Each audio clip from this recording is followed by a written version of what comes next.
Well, hello there. Uh, Today on Let's Get Real, I want to talk about your life and how your life would be better or not better when you reach your goals. So, how many times have you told yourself, if I could just X, maybe it's lose 10 pounds, maybe it's run a 10K, maybe it's be promoted to manager, then Y would be possible, it would happen. So, it sounds like this. If I could just lose 10 pounds, I could stand to look at myself in the mirror and think, I'm beautiful. Whatever your if I could is, step into that. Got it?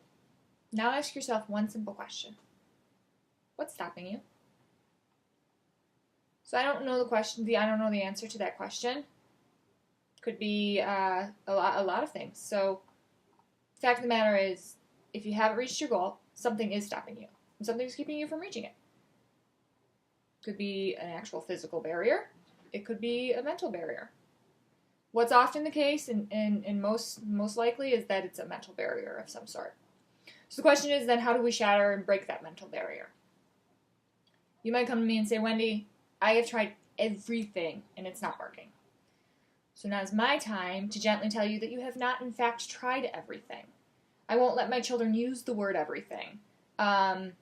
It's a very all-inclusive word, and it really is a stopping point. So I would tell you that there's other ways out there that maybe, just maybe you haven't thought about, but someone else has.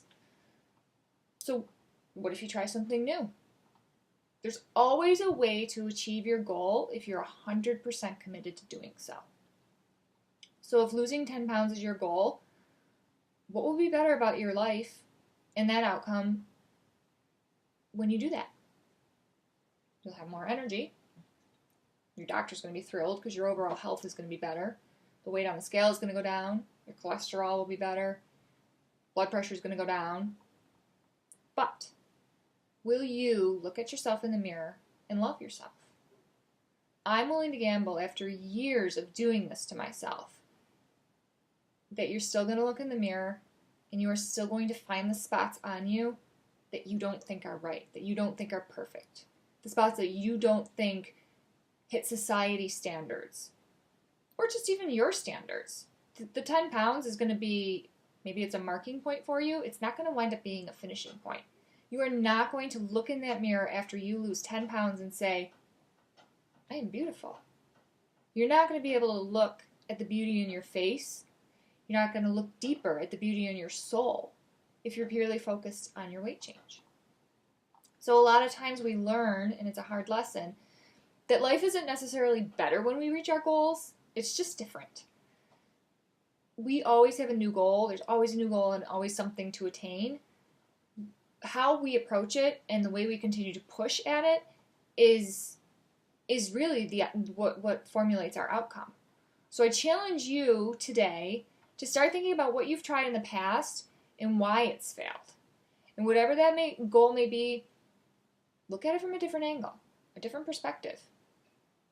Go out and ask somebody if they know why your goal hasn't happened. And this is really hard to do because you're opening yourself up to be really, really vulnerable to people.